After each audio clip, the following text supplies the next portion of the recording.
दोस्तों, आप सभी का सरशाह यूपीएससी में एक बार फिर से स्वागत करता हूं। और मैं आपके लिए वीडियो लेकर के आ गया हूं जो ज्योग्राफी का पार्ट चल रहा था उसी को आगे बढ़ाते हुए। उसमें से बहुत सारी चीज़ें पढ़ा चुका हूं। अब एक दो वीडियो और आएगी जो आपका ये ज्योग्राफी का पार्ट हो जाएगा पूरा। ठीक है, आइए हम पढ़ते हैं आज भारत के खनिज संसाधन के बारे में। बहुत ही महत्वपूर्ण है, एग्जाम में क्वेश्चन हर हाल में आएगा, उसको रोक नहीं सकता इसको। ठीक है, तो चलिए बात करते हैं हम। जो खनिज पदार्थ है वो कम से कम आपके सामने जो है 20-30 ऐसे होंगे खनिज पदार्थ जिनको पढ़ने पड़ेंगे, और हर बार एग्जाम में पूछता है तो इसलिए पढ़ना बहुत ज़रूरी है। ठीक है, तो पहले बात करते हैं हम पेट्रोलियम की। पेट्रोलियम देखो कहाँ कहाँ मिलता है, देखो बहुत ध्यान सुनिएगा, मैं कोशिश कर रहा हूँ आपको समझाने की। बहुत ध्यान से सुनना है, हर बात आपको समझना है सही तरीके से। ठीक, असम जो है ना, असम की जगह जगह है डिगबोई, और जो सूरमा घाटी है ना वहाँ पे आपको मिलता है पेट्रोलियम। और गुजरात में जब आप जाओगे तो आपको देखो खंबात और अंकलेश्वर, ये है ना, यहाँ मिलता है। थोड़ा सा यहाँ से अलग है, यहाँ ध्यान देना है, ये विशेष बिंदु पे उधर उधर कर दिया गया है। और महाराष्ट्र में बॉम्बे हाई, और भारत में खनिज तेल के भंडार मुख्यतः अवसादी चट्टानों में पाए जाते हैं। भारत में पहले तेल कुआं की खुदाई 1867 ईस्वी में असम के माकान में हुई थी। माकन या माकान, ठीक है। और अंकलेश्वर, अंकलेश्वर कहाँ पे है, कोई बताएगा जल्दी से। अंकलेश्वर ये लिखा हुआ हम गुजरात में है अंकलेश्वर।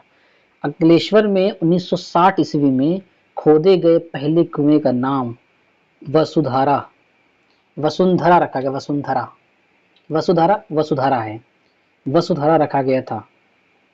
दुनिया का सबसे पहला तेल कुआं की खुदाई 1859 ईस्वी में अमेरिका के पेंसिल्वेनिया में खोदा खोदा गया। जो क्या होता है ना, पेट्रोलियम का कुआं होता है, कुआं पूरा। तो पहले क्या होता है कि जो अवसादी चट्टानें होती हैं वो नीचे दबी होती हैं बहुत ज़्यादा। तो तापमान और उसके घनत्व की वजह से क्या होता है, एकदम दब जाता है और वो बन जाता है पेट्रोल, बन जाता है पेट्रोलियम बन जाता है। तो उसका कुआं खोदा जाता है भाई, कुआं खोद के निकाला जाता है बाहर। तो असम में जब आप देखोगे तो डिगबोई और सूरमा घाटी वहां से आपको असम असम में मिला था। और गुजरात में खंबात और अंकलेश्वर में 1960 ईस्वी में खोदा गया था कुआं। और भारत में सबसे पहले तेल जो खोदा गया था वो माकान में हुआ था 1867 ईस्वी में। मतलब दुनिया का पहला कुआं 1859 ईस्वी में, लगभग इसके 8 साल बाद यहाँ पे खोदा गया है, अपने इंडिया में खोदा गया लगभग 8 साल बाद ही। ठीक है, तो आपको असम और गुजरात और महाराष्ट्र, ये तीन आपको नाम याद रखने हैं जो पेट्रोलियम के लिए बहुत महत्वपूर्ण है। और भी मिलता है पेट्रोलियम, जैसे ये जो नदी बेसिन है उसमें मिलता है, गोदावरी नदी बेसिन में मिलता है। तो और देखते हैं आगे क्या क्या बताता है। ठीक है, थोड़ा सा इसको हट कर देता हूँ। मुंबई हाई, मुंबई हाई पता है कहाँ पे है, ये मुंबई में है। की खोज जो है 1973 ईस्वी में हुई, और यहाँ से तेल उत्पादन की शुरुआत ओएनजीसी कंपनी है के द्वारा 1976 ईस्वी में हुई। उन्होंने शुरुआत करना शुरू 1976 से उन्होंने उस कुएं से पेट्रोलियम निकालना शुरू कर दिया। यह मुंबई से लगभग 176 किलोमीटर उत्तर पश्चिम में खंभात की खाड़ी में स्थित है। यहाँ तेल निकालने के लिए बने प्लेटफॉर्म का नाम सागर सम्राट है, जो एक जलयान है जिसे जापान से मंगाया गया है। यानी सागर सम्राट जो है एक जलयान है जिसे जापान से मंगाया गया है। इस समय देश में 21 परिष्करणशालाएं, इसको क्या बोलते हैं, यानी तेल शोधन तेल शोधक कारखाना कार्य कर रहे हैं। कितना, 21 कारखाने, जिनमें से 17 सार्वजनिक क्षेत्र और 3 निजी क्षेत्र में और एक संयुक्त क्षेत्र में। ये आपको याद रखना है, 17, फिर आपको याद रखना 3, फिर आपको रखना याद 1। जो 17 वाली है ना, ये सार्वजनिक क्षेत्र की यानी पब्लिक सेक्टर की हैं, सरकार काम करती है इसमें। और जो 3 और निजी क्षेत्र की हैं जो तेल निकालती हैं, और एक है जो सरकार भी है और निजी लोग भी काम करते हैं इसमें। ठीक है, उत्पादन की दृष्टि से प्रथम 3 राज्य सबसे ज़्यादा कहाँ निकाला जाता है, राजस्थान में। उसके बाद गुजरात में, फिर असम में। पेट्रोलियम और इससे बने उत्पादों को काला सोना कहा जाता है। आपके एग्जाम में नाम आ जाएगा और आपको पूरा करना पड़ेगा ये चीज़। आइए बात करते हैं। देखिए धीरे से पढ़ रहा हूँ क्योंकि यहाँ पे एग्जाम आता है, इस एग्जाम में क्वेश्चन आता है और आपको गलत नहीं करना है बस, इसलिए मैं बहुत आराम आराम से पढ़ रहा हूँ ताकि आपको समझ में आता रहे। अब बात करते हैं लौह अयस्क की, बहुत ज़्यादा इंपॉर्टेंट है, बहुत महत्वपूर्ण फैक्ट है, आपको जानना पड़ेगा ये चीज़। ये उड़ीसा है, उड़ीसा का जो सोनाई है, सोनाई, क्योंझर और मयूरभंज, यहाँ पे कोयला मिलता है, सॉरी लौह मिलता है। और झारखंड का सिंह भूमि, हजारीबाग, पलामू और धनबाद, यहाँ से आपको मिलेगा लौह अयस्क। और छत्तीसगढ़ में भी मिलता है, छत्तीसगढ़ का बस्तर है, दुर्ग है, रायपुर है और रायगढ़ है, बिलासपुर है। और मध्य प्रदेश में भी मिलता है आपको, जबलपुर में, आप जाएंगे कभी जबलपुर में, वहां से लौह अयस्क मिलता है। और कर्नाटक का बेलारी, चिकमंगलूर, चीतल दुर्ग, यहाँ से मिलता है लौह अयस्क। और महाराष्ट्र में रत्नागिरी है, चांदा है। और तमिलनाडु में सलेम है और तिरुचिरापल्ली है और गोवा है, गोवा में। इतनी जगह में आपको लौह अयस्क मिलता है। और बहुत ज़रूरी है ये आपको याद रखना, कभी भी एग्ज़ाम में कोई भी नाम दे सकता है, आपको याद रखना पड़ेगा। इसमें उड़ीसा, झारखंड, छत्तीसगढ़ के बाद मध्य प्रदेश है, और आप महाराष्ट्र देख सकते हैं, तमिलनाडु देख सकते हैं, गोवा देख सकते हैं, कर्नाटक देख सकते हैं। ये सारे राज्य हैं जहाँ पे आपको लौह अयस्क मिलता है। आइए इसके विशेष बिंदु पढ़ते हैं। विश्व में लौह अयस्क के उत्पादन में भारत का तीसरा स्थान आता है। लौह अयस्क के उत्पादन में भारत का तीसरा स्थान आता है। तो प्रथम कौन है?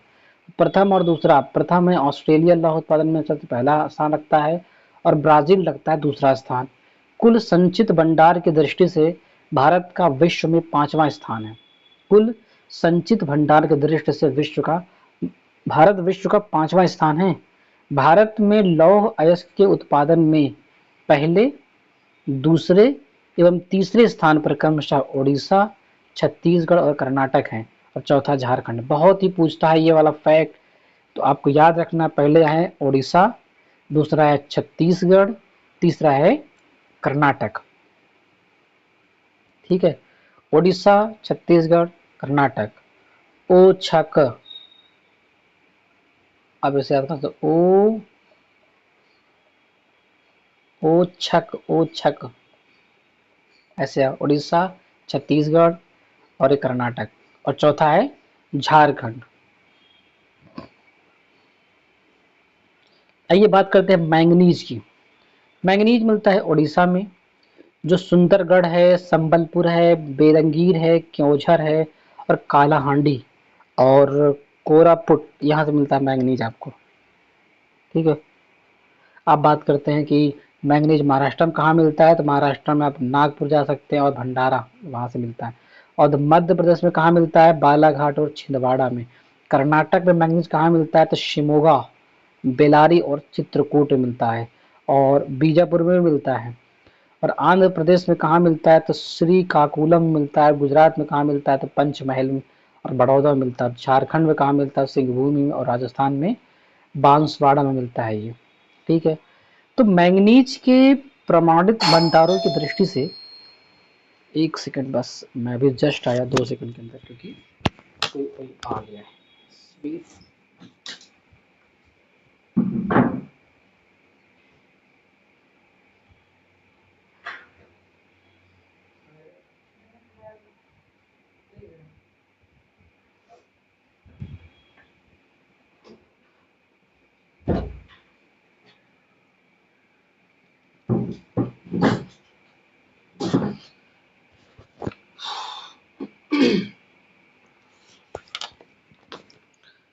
चलिए हम फिर से बात करते हैं। आपको हम बात कर रहे थे मैंगनीज की। ठीक है, मैंगनीज की थोड़ी प्रॉब्लम कभी आ जाती है बीच बीच में, कोई ना कोई आ ही जाता है। ठीक है, मैंगनीज की बात कर रहे थे हम। ये उड़ीसा में आपको सुंदरगढ़, संबलपुर और बेलंगीर, क्योंझर और कालाहांडी मिलती है, और कोरापुट मिलती है। और आप वही बात करें महाराष्ट्र में, तो मैंगनीज महाराष्ट्र कहाँ मिलती है? नागपुर और भंडारा में मिलती है। उसके बाद आप मध्य प्रदेश में देखेंगे तो बालाघाट और छिंदवाड़ा मिलता है। वहीं कर्नाटक में शिमोगा, बेलारी और चित्रदुर्ग बीजापुर में मिलता है। आप झारखंड की बात करते हैं तो श्रीकाकुलम, गुजरात में बात करेंगे तो पंचमहल, बड़ौदा, और झारखंड में बात करते हैं तो सिंहभूमि, और राजस्थान की बात करते हैं तो बांसवाड़ा। मैंगनीज के प्रमाणित भंडारों की दृष्टि से भारत का विश्व में जिम्बाब्वे के बाद दूसरा स्थान है। प्रमाणित भंडारों की दृष्टि से यानी सबसे पहला है जिम्बाब्वे और दूसरा स्थान आता है भारत का मैंगनीज के मामले में। भंडारण की दृष्टि से प्रथम 3 राज्य कौन है? ओडिशा, कर्नाटक और मध्य प्रदेश। ठीक है, ओकाम, ओकम बोल सकते हैं, ओकम, ओकाम, ओडिशा, कर्नाटक और मध्य प्रदेश। ठीक। उत्पादन की दृष्टि से भारत का विश्व में 5वां स्थान है। ठीक है, भंडार देखा तो जिम्बाब्वे के बाद दूसरा स्थान आता है, और उत्पादन के मामले में देखा तो 5वां स्थान आता है। और मध्य प्रदेश भारत का 33% मैंगनीज पैदा करके प्रथम स्थान पर है, और द्वितीय एवं तृतीय स्थान पर महाराष्ट्र और उड़ीसा आता है। ठीक है, भंडार देखोगे तो उड़ीसा, कर्नाटक और मध्य प्रदेश आता है, लेकिन उत्पादन के मामले में देखोगे तो मध्य प्रदेश ज़्यादा उत्पादन करता है, उसके बाद महाराष्ट्र करता है, फिर उड़ीसा करता है, और चौथा कर्नाटक करता है। अब बात करते हैं कोयला का, ये भी एग्जाम में बहुत पूछता है। झारखंड में कोयला कहाँ मिलता है? धनबाद, सिंहभूमि और गिरिडीह में मिलता है कुछ कोयला। और पश्चिम बंगाल में बात करते हैं तो रानीगंज, आसनसोल में मिलता है कोयला। और छत्तीसगढ़ की बात करते हैं तो रायगढ़ में, उड़ीसा की बात करेंगे तो आप देवसगढ़ और तलचर में, और असम की अगर बात करते हैं तो माकूम और लखीमपुर में। वहीं पे महाराष्ट्र की बात करते हैं तो चांदा, तेलंगाना की बात करते हैं तो सिगरेनी, और मेघालय मेघालय है, जम्मू कश्मीर है, नागालैंड और अरुणाचल प्रदेश। अरुणाचल प्रदेश का है नामचिक और नामकुक, ये कोयला उत्पादन देश है ये।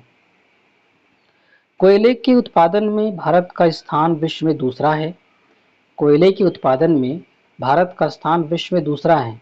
भारत में कोयले के उत्पादन में प्रथम 3 राज्य क्रमशः उड़ीसा, छत्तीसगढ़, मध्य प्रदेश। भंडारण की दृष्टि से प्रथम 3 राज्य कौन कौन से हैं? उड़ीसा, झारखंड और छत्तीसगढ़। एंथ्रासाइट सबसे उत्तम श्रेणी का कोयला होता है। कौन नाम है? एंथ्रासाइट। और कोयले को उद्योग की रोटी तथा काला सोना भी कहा जाता है। लिग्नाइट को भूरा कोयला भी कहा जाता है। ठीक। हम बात करते हैं तांबा की। तांबा जो है झारखंड में सिंहभूम, हजारीबाग, फिर राजस्थान में देखो खेतड़ी और झुंझुनू, भीलवाड़ा, अलवर, सिरोही में मिलता है, और महाराष्ट्र में देखेंगे तो कोल्हापुर में तांबा मिलता है। और कर्नाटक में चेतलदुर्ग, हासन और रायचूर में मिलता है तांबा आपको। वहीं मध्य प्रदेश के जो बालाघाट है वहां से मिलेगा तांबा आपको, और आंध्र प्रदेश के अग्निकुंडल से मिलता है। भारत में तांबा के उत्पादन में प्रथम 3 राज्य क्रमशः हैं ओडिशा, छत्तीसगढ़ और मध्य प्रदेश, झारखंड। भंडारण की दृष्टि से प्रथम 3 राज्य हैं राजस्थान, मध्य प्रदेश और झारखंड। राजस्थान के जवाहर खान से जस्ते के साथ तांबा भी निकाला जाता है। राजस्थान में तांबा खनिज का सबसे बड़ा भंडार है। हम बात करते हैं बॉक्साइट की।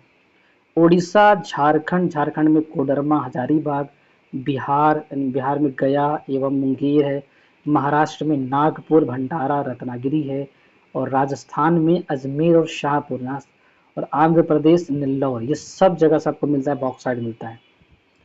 और भारत जो है ना, भारत बॉक्साइट में आत्मनिर्भर है, सबसे बड़ी बात देखिए आप ये।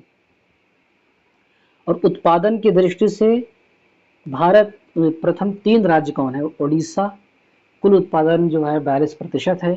झारखंड और गुजरात भंडारण की दृष्टि से प्रथम 3 राज्य। इधर गुजरात है, अच्छा ये ऐसे कर दो इसको। भंडारण की दृष्टि से प्रथम 3 राज्य कौन? उड़ीसा, छत्तीसगढ़ और आंध्र प्रदेश। हम बात करते हैं अभ्रक की। अभ्रक जो है वो आंध्र प्रदेश के नेल्लौर जिला में मिलता है अभ्रक, और झारखंड के पलामू जिले में मिलता है अभ्रक, गुजरात के खेड़ा जिले में मिलता है अभ्रक, मध्य प्रदेश के कटनी, बालाघाट, जबलपुर में मिलता है अभ्रक, वहीं पे छत्तीसगढ़ में और जो बिलासपुर है वहां मिलता है, और राजस्थान में मिलता है अभ्रक आपको। ठीक है। उत्पादन के दृष्टि से प्रथम 2 राज्य हैं राजस्थान, आंध्र प्रदेश। और भंडारण की दृष्टि से प्रथम 3 राज्य हैं आंध्र प्रदेश, राजस्थान और उड़ीसा। ठीक, अब बात करते हैं सोना।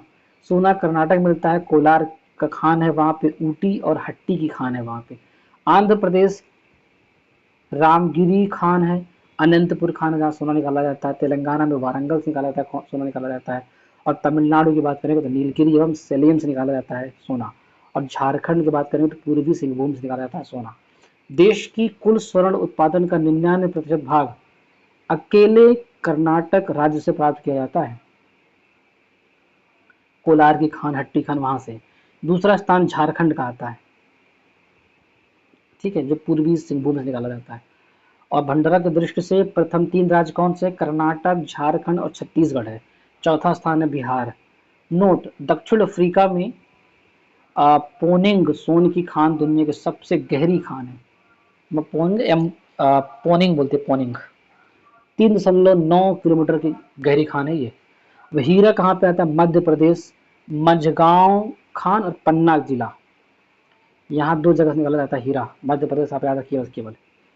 हीरा उत्पादन में प्रथम स्थान मध्य प्रदेश का है। और भंडारण की दृष्टि से प्रथम 3 राज्य हैं मध्य प्रदेश, आंध्र प्रदेश और छत्तीसगढ़। हम जस्ता की बात करते हैं, जस्ता की बात करते हैं। जस्ता जो है राजस्थान के उदयपुर में, उड़ीसा, जम्मू कश्मीर एक नाम अभी आया जस्ता उत्पादन के मामले में, और जम्मू कश्मीर उत्पादन में द्वितीय स्थान रखता है। राजस्थान उत्पादन में प्रथम स्थान। राजस्थान के जवार खान जस्ता उत्पादन के लिए प्रसिद्ध है। भंडारण की दृष्टि से 3 राज्य कौन कौन? राजस्थान है, महाराष्ट्र और मध्य प्रदेश है। हम बात करते हैं यूरेनियम की, जो सबसे महत्वपूर्ण अभी तत्व हमारे लिए है तो यह है यूरेनियम। इसको झारखंड से प्राप्त करते हैं और राजस्थान से प्राप्त करते हैं।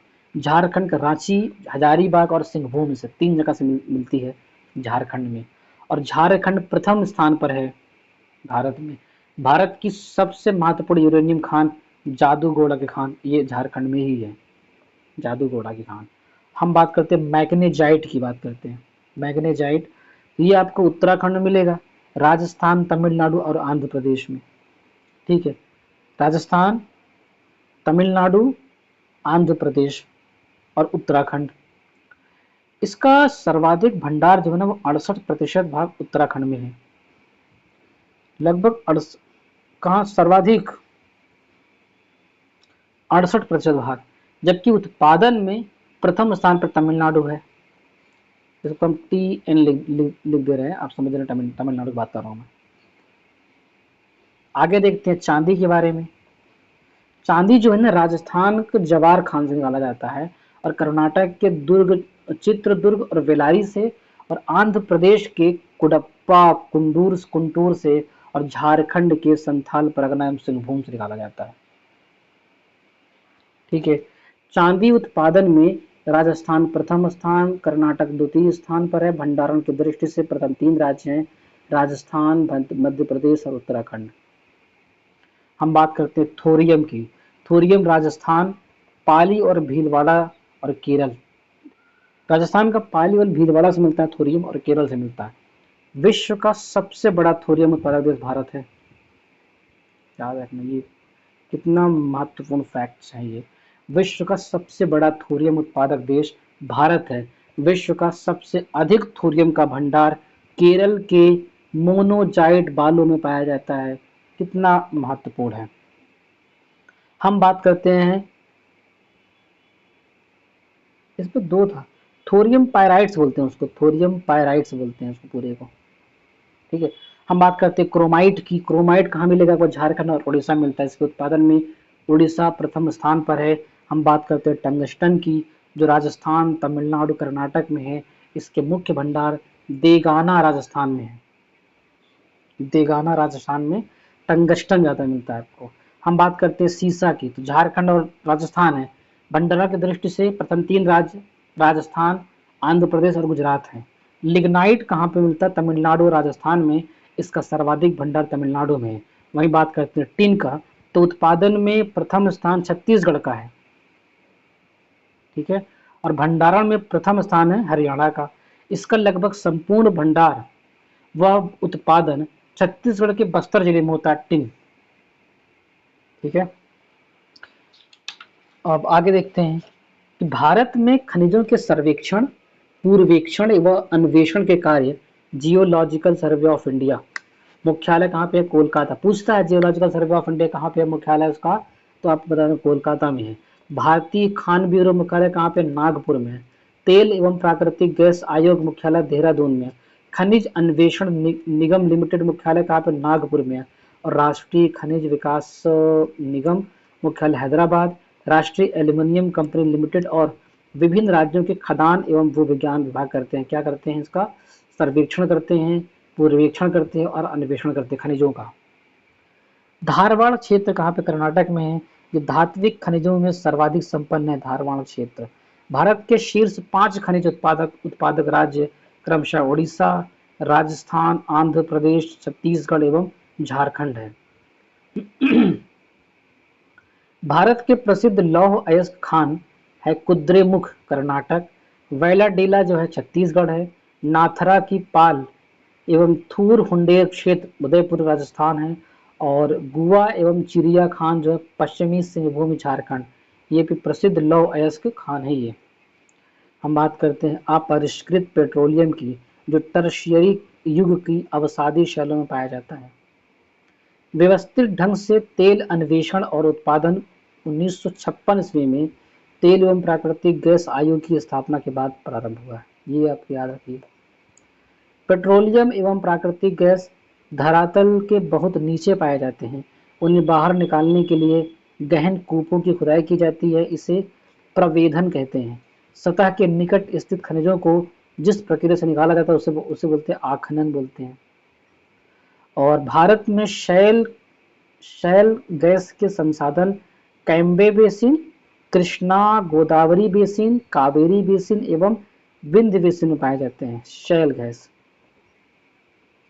भारत के कतिपय तटीय क्षेत्रों में प्रचुर मात्रा में उपलब्ध इल्मेनाइट और रूटाइल टाइटेनियम के समृद्ध स्रोत हैं।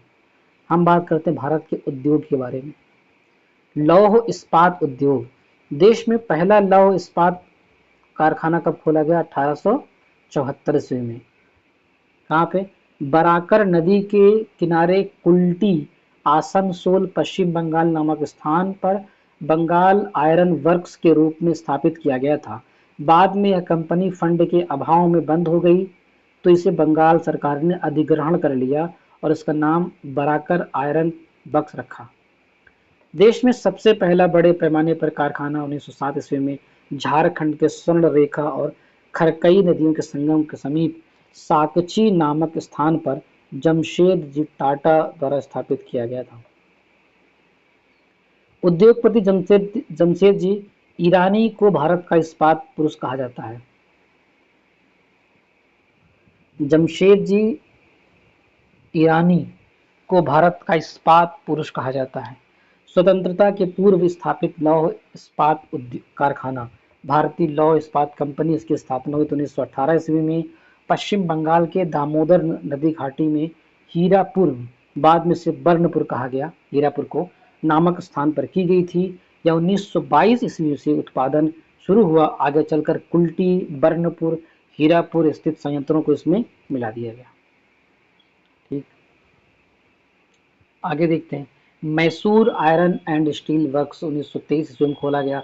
मैसूर राज्य वर्तमान कर्नाटक के भद्रावती नामक स्थान पर स्थापित की गई थी। इसका वर्तमान नाम Visvesvaraya iron and steel company limited है। इसी जो मैसूर का नाम था वही आज विश्वेश्वरैया नाम पड़ गया इसका। हम बात करते हैं स्टील कॉर्पोरेशन ऑफ बंगाल की। इसकी स्थापना 1937 ईस्वी में बर्नपुर पश्चिम बंगाल में की गई। बाद में 1953 ईस्वी में इसे भारतीय लौह इस्पात कंपनी में मिला दिया गया।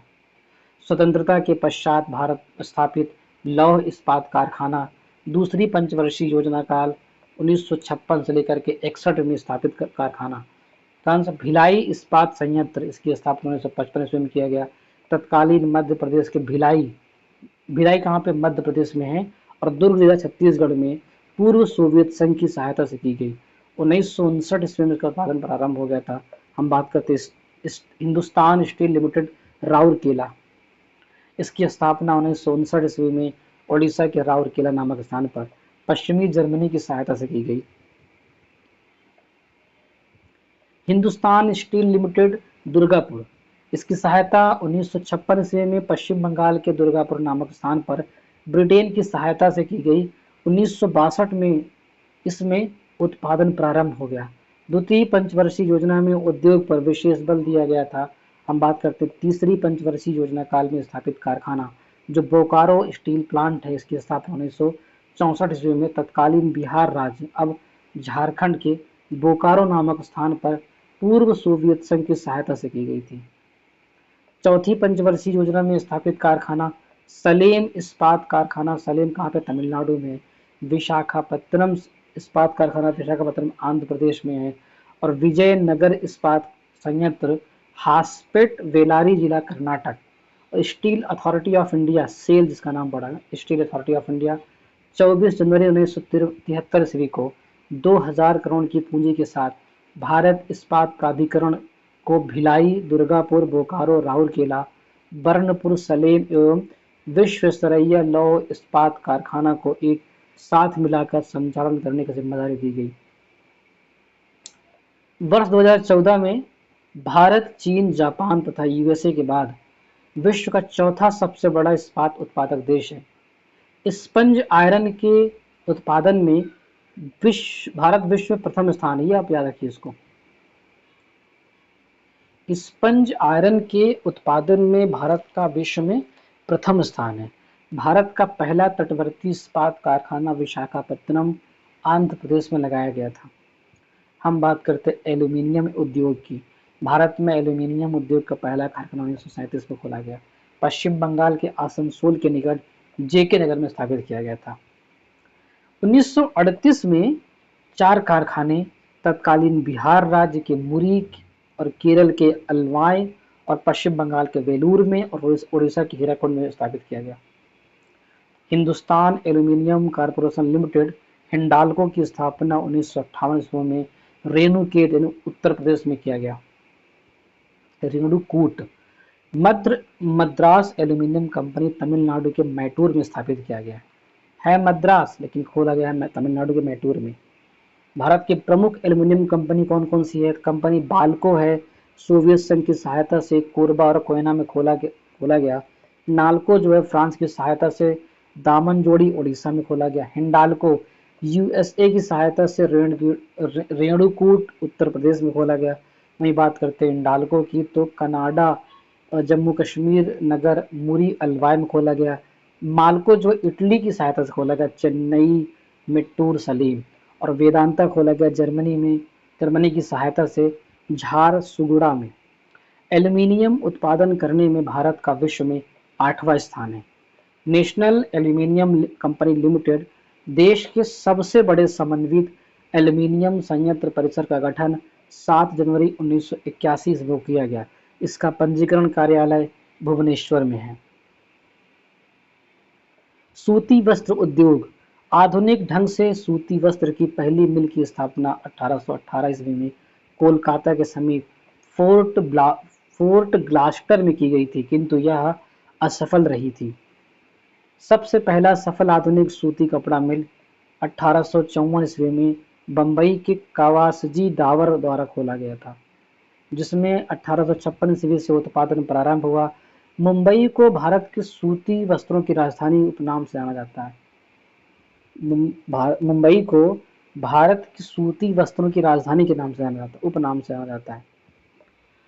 और सूती वस्त्र उद्योग का सर्वाधिक केंद्रीकरण महाराष्ट्र, गुजरात एवं तमिलनाडु राज्य में है। जो सूती वस्त्रों का सबसे ज़्यादा केंद्रीकरण कहाँ पे आपको मिलेगा? सबसे ज़्यादा महाराष्ट्र में मिलेगा, फिर आपको गुजरात में मिलेगा, फिर आपको तमिलनाडु में मिलेगा। अन्य प्रमुख राज्य पश्चिम बंगाल, मध्य प्रदेश और आंध्र प्रदेश, केरल और उत्तर प्रदेश है। वहीं बात करते हैं हम कानपुर को। तो कानपुर को उत्तर भारत का मैनचेस्टर कहा जाता है, मानचेस्टर या मैनचेस्टर, ठीक है। और अहमदाबाद को भारत का मैनचेस्टर कहा जाता है। यहाँ 1859 ईस्वी में पहली सूती कपड़ा मिल शुरू की गई थी। तो भारत का कहा जाता है अहमदाबाद को और उत्तर प्रदेश कहा जाता है कानपुर को, ये याद रखना आप। सूती वस्त्र के प्रकार और प्रसिद्ध शहर जो मलमल होता है, मलमल आपको मिलता है ढाका में, छीट जो मिलता है वो मसूलीपट्टनम में मिलता है, और केलिको मिलता है कालीकट में, सुनहरी जर्रा मिलता है बुरहानपुर, सूरत और बड़ोदरा। जापान का मैनचेस्टर ओसाका को कहा जाता है, जापान का मैनचेस्टर ओसाका को कहा जाता है, ओसाका जापान में। भारतीय अर्थव्यवस्था में कपड़ा उद्योग का स्थान कृषि के बाद दूसरा है। यह भारत का सबसे प्राचीन उद्योग है। यह देश का सबसे बड़ा संगठित एवं व्यापक उद्योग है। इस उद्योग देश में कृषि के बाद रोजगार प्रदान करने वाला दूसरा सबसे बड़ा क्षेत्र है। और औद्योगिक उत्पादन में वस्त्र उद्योग का योगदान 14% है। देश के सकल घरेलू उत्पाद जीडीपी में यह उद्योग 4% एवं देश के निर्यात आय में 11% योगदान है। स्रोत भारत 2015। बहुत लंबा स्रोत बोल दिया इसको, लेकिन आप याद कर सकते हो इसको। रोजगार प्रदान करने के दृष्टि से कृषि के बाद वस्त्र उद्योग दूसरा सबसे बड़ा क्षेत्र होगा। और विश्व में कपास एवं कृत्रिम रेशे का अनुपात 43:57 है, जबकि भारत में अनुपात 59:41 है, कपास और कृत्रिम रेशे का उत्पाद। अब बात करते हैं हम जूट उद्योग की। जूट इंडस्ट्री सोने का रेशा के नाम से मशहूर जूट के रेशों से सामानों का निर्माण करने में भारत को विश्व में प्रथम स्थान प्राप्त है। इसका पहला कारखाना कोलकाता के समीप रिसरा नामक स्थान पर 1855 ईस्वी में लगाया गया था। रिसरा में भारतीय जूट निगम की स्थापना 1971 ईस्वी में जूट के आयात निर्यात एवं आंतरिक बाजार की देखभाल के लिए की गई थी। भारत विश्व के 35% जूट के सामानों का निर्माण करता है और दूसरा बड़ा निर्यातक राष्ट्र है। जूट उद्योग से संबंधित प्रमुख स्थान पश्चिम बंगाल जूट उद्योग से टीटागढ़, रिसरा, बाली, अगरपाड़ा, बांसबेरिया, कान किनारा, उलबेरिया, सीराराम, बजबज, हावड़ा, श्यामनगर, शिवपुर, सियालदह, विरलापुर, होलीनगर, बैरकपुर। वहीं अगर आप बात करते हैं आंध्र प्रदेश की तो विशाखापट्टनम और गुंटूर है। और उत्तर प्रदेश की बात करते हैं जूट उद्योग के तो कानपुर, सहजनवा, गोरखपुर में है ये। और बिहार की बात करें तो पूर्णिया, कटिहार, सहरसा, दरभंगा।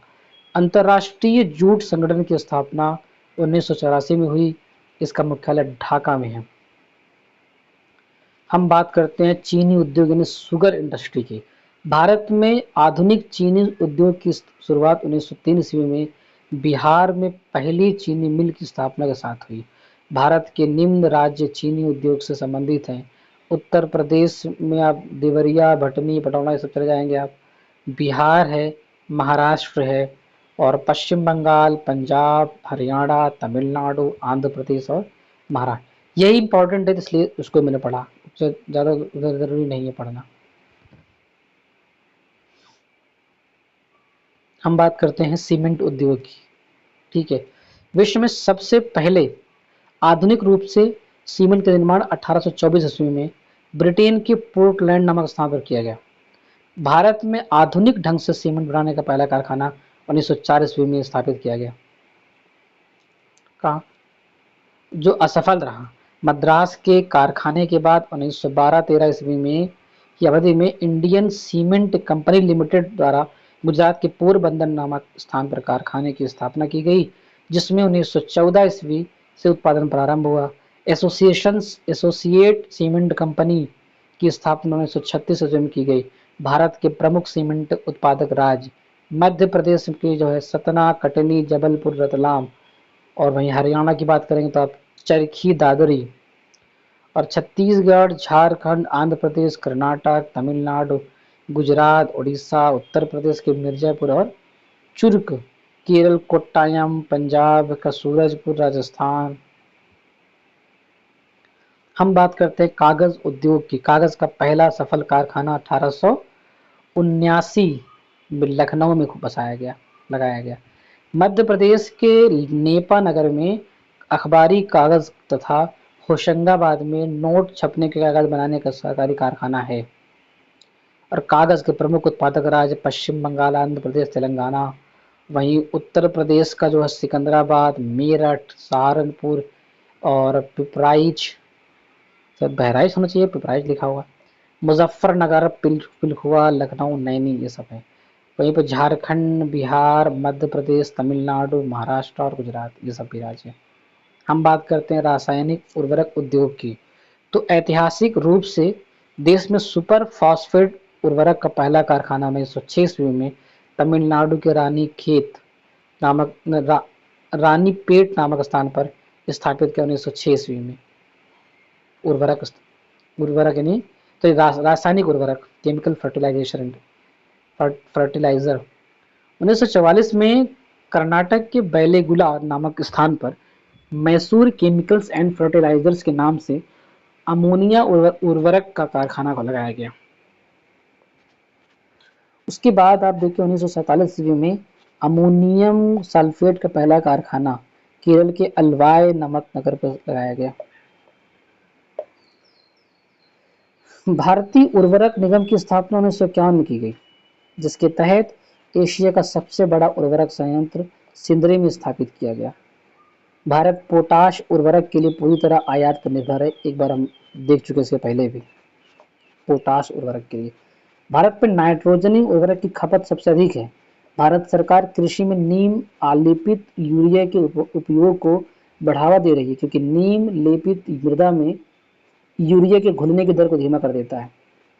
भारत में प्रति हेक्टेयर उर्वरक खपत में प्रथम स्थान राजस्थान का है और तीसरा स्थान क्रमशः आंध्र प्रदेश और हरियाणा का है। कोक आधारित उर्वरक इकाइयाँ तालचर उड़ीसा में है, रामागुंडम आंध्र प्रदेश में है और कोरबा छत्तीसगढ़ में अवस्थित है। कोक आधारित उर्वरक इकाइयाँ कृभकों का गैस आधारित यूरिया अमोनिया संयंत्र हाजिरा गुजरात में है। उत्तर प्रदेश के शाहजहांपुर एवं जगदीशपुर का कारखाना भी गैस आधारित है। भारत के प्रमुख रासायनिक उर्वरक उत्पादक राज्य उत्तर प्रदेश, कर्नाटक, मध्य प्रदेश, उत्तर प्रदेश, महाराष्ट्र, पश्चिम बंगाल, कर्नाटक, गुजरात, आंध्र प्रदेश, तमिलनाडु, झारखंड, राजस्थान, बिहार, उड़ीसा, यहाँ सब मिलता है। रासायनिक उर्वरक उत्पादन होता है वहाँ पे। जलयान निर्माण उद्योग की बात करते हैं।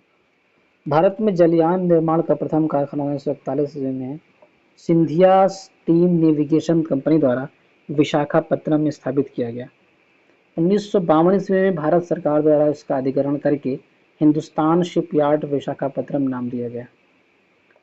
सार्वजनिक क्षेत्र की अन्य इकाइयां जो जलयानों का निर्माण करती हैं, garden reach workshop limited company Paschim Bengal, Goa shipyard limited Goa, Mazagon dock limited company Mumbai Maharashtra में है। वायुयान निर्माण कहाँ होता है? भारत में वायुयान निर्माण का प्रथम कारखाना 1940 में बंगलुरु में हिंदुस्तान एयरक्राफ्ट कंपनी के द्वारा के नाम से स्थापित किया गया। अब इसे हिंदुस्तान एरोनॉटिक्स लिमिटेड बोला जाता है। आज आज बेंगलुरु में ही इसकी 5 इकाइयां तथा कोरापुट, कोरबा, नासिक, बैरापुर, लखनऊ, हैदराबाद, कानपुर में एक इकाइयां वायुयान के निर्माण में कार्य में संलग्न है। मोटर गाड़ी उद्योग को विकास उद्योग के नाम से जाना जाता है।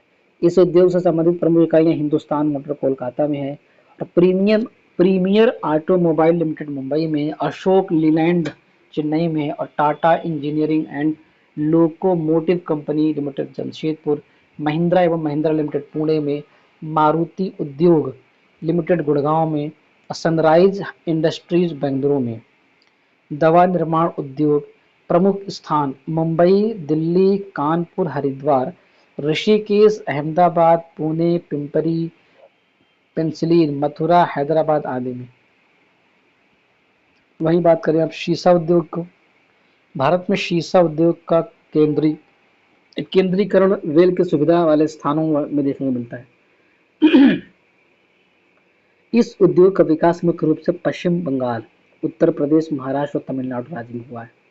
फिरोजाबाद और शिकोहाबाद भारत में शीशा उद्योग के महत्वपूर्ण केंद्र हैं और ये सब राज्य हैं। ठीक है। अब हम देखते हैं अभियांत्रिकी उद्योग, वो ज़्यादा महत्वपूर्ण है नहीं है। प्रमुख स्थान हटिया, दुर्गापुर, विशाखापत्तनम, नैनी, बेंगलुरु, अजमेर, जादवपुर आदि।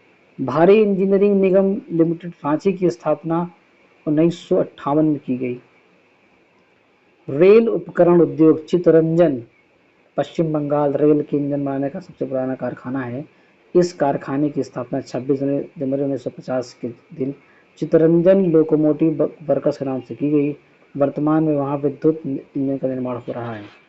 आइए, कुटीर उद्योग बोर्ड 1948, केंद्रीय सिल्क बोर्ड 1949, अखिल भारतीय हथकरघा बोर्ड 1950, अखिल भारतीय खादी एवं ग्रामोद्योग बोर्ड 1954, अखिल भारतीय हस्तकला बोर्ड 1953, लघु उद्योग बोर्ड 1954 और केंद्रीय विक्रय संगठन चेन्नई में है 1958 में इसकी स्थापना की गई। फिर डीजल से चलने वाले इंजनों का निर्माण वाराणसी में होता है। रेलवे इंजन निर्माण का कार्य जमशेदपुर झारखंड में भी होता है। रेल के डिब्बे बनाने का प्रमुख केंद्र चेन्नई के समीप पेराम्बूर नामक स्थान पर 1952 ईस्वी में स्थापित किया गया और इसमें उत्पादन की शुरुआत 2 अक्टूबर 1955 से की गई। इसके अन्य प्रमुख केंद्र जो है बेंगलुरु तथा कोलकाता है। पंजाब के कपूरथला में इंटीग्रल कोच फैक्ट्री की स्थापना की गई। रायबरेली उत्तर प्रदेश व कचरापारा पश्चिम बंगाल में रेलवे कोच इन फैक्ट्री की नई उत्पादन इकाई लगाई गई है। केरल के पालाकाड में भी रेल कोच फैक्ट्री लगाया जा रहा है। बिहार के मढ़ौरा में डीजल इंजन और मधेपुरा में विद्युत इंजन कारखाना लगाया जा रहा है। छपरा में रेल व्हील फैक्ट्री स्थापित की गई है और पश्चिम बंगाल के दनकुनी में विद्युत व डीजल इंजन के अवयव बनाने की 2 फैक्ट्री लगाई जा रही हैं। आईआईटी रुड़की में देश के पहले रेलवे इंजन थॉमसन को संरक्षित किया गया था। हम बात करते हैं ऊनी वस्त्र उद्योग की। भारत में ऊनी वस्त्र की पहली मिल 1876 में कानपुर में स्थापित की गई, परंतु इस उद्योग का वास्तविक विकास 1950 ईस्वी के बाद ही हुआ है। पंजाब में लुधियाना, जालंधर, धारीवाल, अमृतसर इस उद्योग के महत्वपूर्ण केंद्र हैं। हम बात करते हैं ऊनी उस वस्त्र के उद्योग के केंद्र कर्नाटक, पंजाब, जम्मू कश्मीर, उत्तर प्रदेश, राजस्थान ये सब हैं। ब्रिटेन, यूएसए, कनाडा, जर्मनी आदि भारतीय कालीनों के महत्वपूर्ण आयातक हैं। चीरू या तिब्बती एंटीलोप एक विलुप्त प्राय जीव है जिसका विकास जो है जिसका शिकार शाहतूश नामक इनकी ऊन के लिए होता है, जो वजन में हल्का और अत्यधिक गर्म होता है।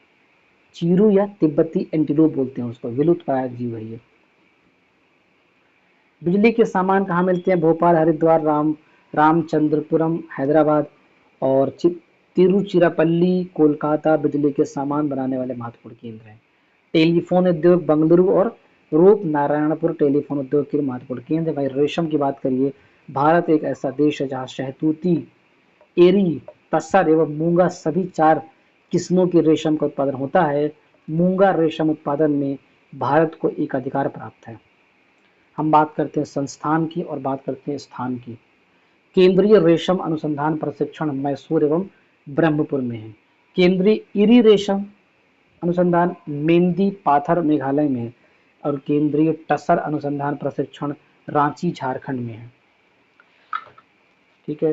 रेशम उद्योग के प्रमुख केंद्र जम्मू कश्मीर, पंजाब, तमिलनाडु, पश्चिम बंगाल, गुजरात, बिहार, कर्नाटक, उत्तर प्रदेश।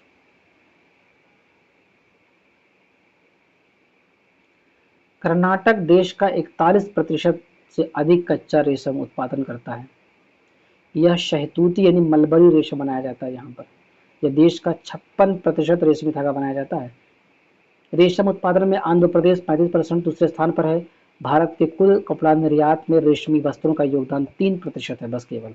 गैर शहतूती रेशम मुख्यतः असम, बिहार और मध्य प्रदेश से प्राप्त होता है। भारत जो है चीन के बाद विश्व का द्वितीय रेशम उत्पादक देश से लगभग 18% भारत करता उत्पादित। हम बात करते हैं चर्म उद्योग की। भारत में चर्म उद्योग के मुख्य केंद्र कानपुर सबसे महत्वपूर्ण है। आगरा भी है, मुंबई भी है, कोलकाता, पटना, बेंगलुरु है। कानपुर चर्म उद्योग का सबसे बड़ा केंद्र है। यहाँ जूते बनाने के लिए प्रसिद्ध है। हम बात करते हैं सूचना प्रौद्योगिकी की। सूचना के प्रसंस्करण और वितरण के लिए कंप्यूटर, कैलकुलेटर, टेलीफोन और अनेक इलेक्ट्रॉनिक उपकरणों के उपयोग को सूचना प्रौद्योगिकी कहते हैं। ये हमारी परिभाषा लिखी है। जब भी कभी सूचना प्रौद्योगिकी आता है हम इसको तुरंत यूज कर लेंगे फट से।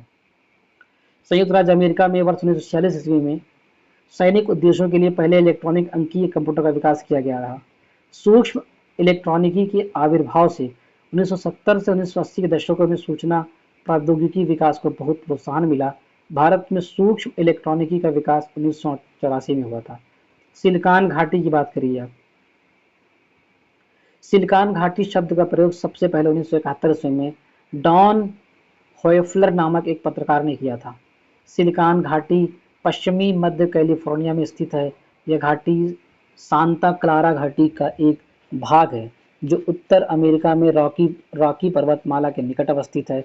सैन फ्रांसिस्को और सैन जोस नगरों के मध्य फैली लगभग 50 किलोमीटर लंबी और 20 किलोमीटर चौड़ी भूमि की पट्टी है। यह क्षेत्र की जलवायु शीतोष्ण है। यहाँ शायद ही कभी तापमान 0 डिग्री सेंटीग्रेड से नीचे जाता हो।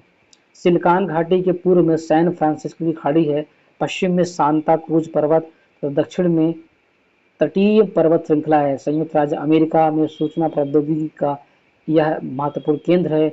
यहाँ इंटेल, एप्पल और ह्यूलेट पैकर्ड और माइक्रोसिस्टम आदि कंपनियों का कार्यस्थल है। सिलिकॉन घाटी की आधारशिला स्टैनफोर्ड विश्वविद्यालय में रखी गई थी। प्रोफेसर फ्रेडरिक एमस टर्मन को सिलिकॉन घाटी का पिता कहा जाता है। भारत में सूचना प्रौद्योगिकी उद्योग का मुख्य केंद्र बेंगलुरु है जो दक्कन के पठार पर अवस्थित है, जो सिलिकॉन पठार कहलाता है। हम बात करते हैं भारत में परिवहन की। सड़क परिवहन की बात करते हैं। सड़क परिवहन और राजमार्ग मंत्रालय द्वारा जारी वार्षिक रिपोर्ट 2024-25 के अनुसार भारत को सड़क नेटवर्क लगभग 63.45 लाख किलोमीटर है, जो विश्व का दूसरा सबसे बड़ा नेटवर्क है। हम नेशनल हाईवे बात करते हैं जिसको बोलते हैं राष्ट्रीय राजमार्ग। इसके निर्माण, प्रबंधन और रखरखाव की जिम्मेदारी भारत सरकार द्वारा निभाई जाती है। इसका नियंत्रण केंद्रीय लोक निर्माण विभाग द्वारा किया जाता है। यह संपूर्ण देश के सड़कों की कुल लंबाई का लगभग 2% है। जो सड़क परिवहन का लगभग 40% यातायात संपन्न करता है 2%, लेकिन सड़क परिवहन के लगभग 40% लोग इसी चलते हैं। भारतीय राष्ट्रीय राजमार्ग प्राधिकरण फरवरी 1995 में प्रचालन में है। भारत का लगभग 63.45 लाख किलोमीटर वार्षिक रिपोर्ट 2024 के अनुसार का सड़क नेटवर्क विश्व का दूसरा सबसे बड़ा सड़क नेटवर्क है, जिसमें राष्ट्रीय राजमार्ग, राज्य राजमार्ग व अन्य सड़कें शामिल की जाती हैं। उसमें वर्तमान में भारत का सबसे लंबा राष्ट्रीय राजमार्ग कौन सा है? नेशनल हाईवे 27 ईस्ट वेस्ट, जिसकी कुल लंबाई 4112.62 किलोमीटर है। असम में ये 724 किलोमीटर, पश्चिम बंगाल में 582, बिहार में 487, उत्तर प्रदेश में 581, मध्य प्रदेश में 121, राजस्थान और गुजरात तक ये फैली हुई है। वर्तमान में भारत की दूसरी सबसे लंबी राष्ट्रीय राजमार्ग NH-44 है। ठीक,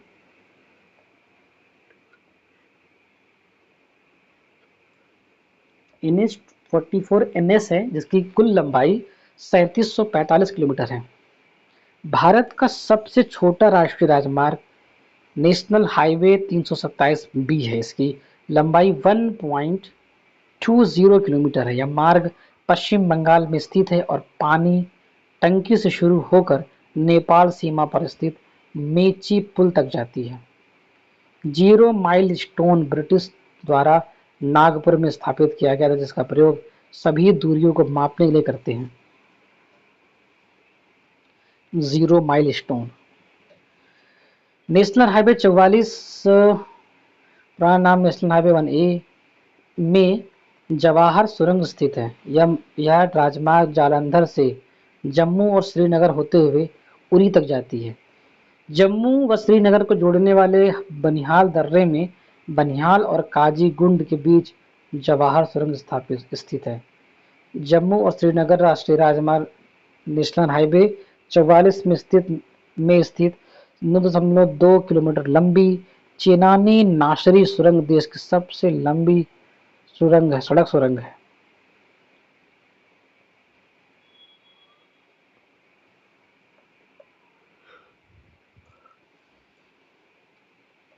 यह एशिया की सबसे लंबी द्विदिशात्मक राजमार्ग सुरंग है।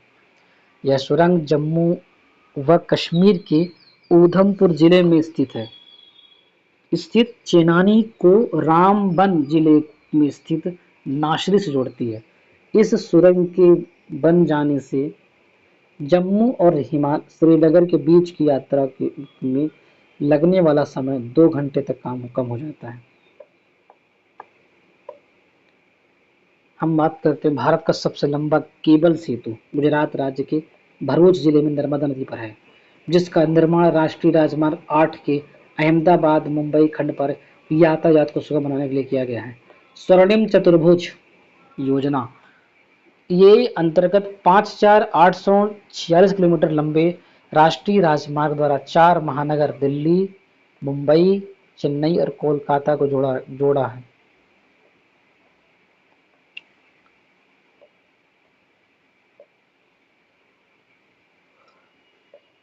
हम बात करते हैं राष्ट्रीय राजमार्ग विकास कार्यक्रम के अंतर्गत बनने वाली उत्तर दक्षिण गलियारा में से श्रीनगर को कन्याकुमारी से तथा पूर्व पश्चिम गलियारा से सिलचर को पोरबंदर से जोड़ा गया है।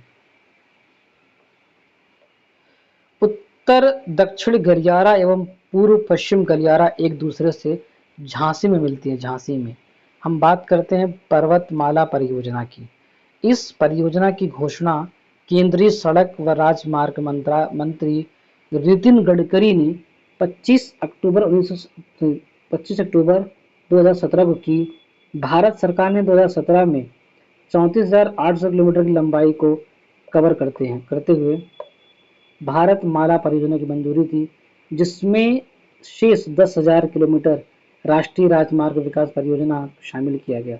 अक्टूबर 2024 तक इस योजना के तहत 24,425 किलोमीटर राष्ट्रीय राजमार्ग कार्य सौंपा गया है,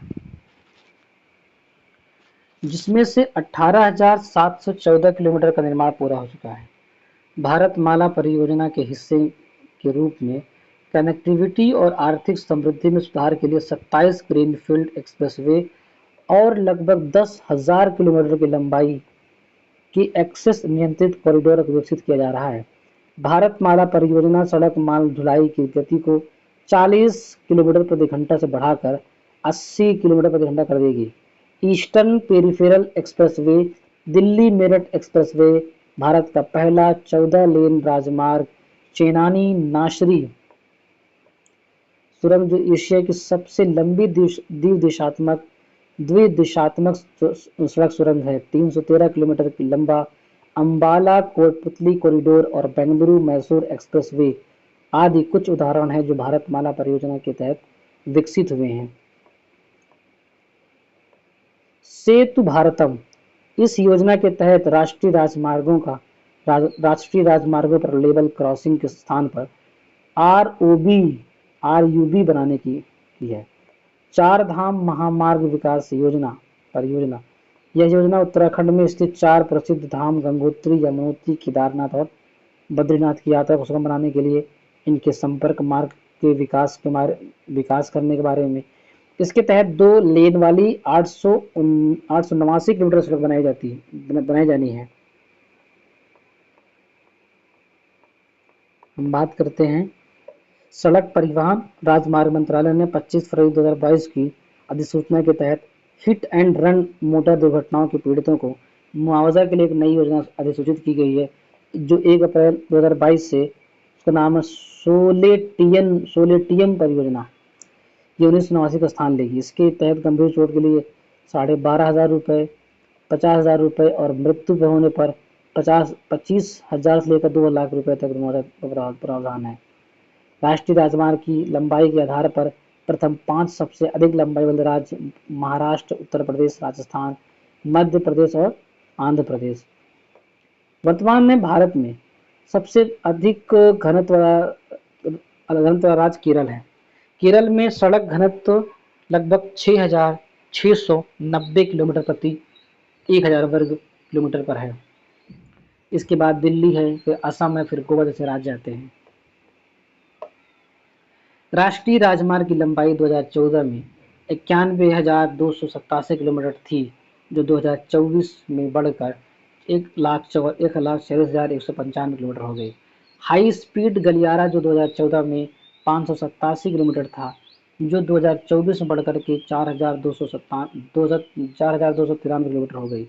इसके अतिरिक्त 4 लेन या उससे चौड़े राष्ट्रीय राजमार्गों की लंबाई 2014 में 18,278 किलोमीटर थी, जो 2024 में बढ़कर के 48,422 किलोमीटर हो गई, जिससे क्षमता और दक्षता में 2.5 गुना वृद्धि हुई है। ये सब रहा हमारा नेशनल हाईवे की बात कर रहा था। अब हम देखते हैं कि कुछ ऐसे भी हैं जो राष्ट्रीय मतलब राज्य राजमार्ग भी हैं। ठीक है, इसका निर्माण एवं रखरखाव की जिम्मेदारी राज्य सरकार की होती है। निर्माण भी करना होता है और रख रखाव भी करना होता है। इसका काम कौन करेगा? राज्य सरकार करेगी। राज्यों में सड़क मार्ग की लंबाई में प्रथम स्थान महाराष्ट्र का है और सड़कों का सर्वाधिक घनत्व वाला राज्य कौन है? केरल है। सड़क निर्माण क्षेत्र में निजी भागीदारी को बढ़ावा देने के लिए सरकार ने बनाओ, बचाओ और हस्तांतरित करो की नीति अपनाई है। माल परिवहन का लगभग 65% और यात्री परिवहन का लगभग 80% सड़क से ही होता है।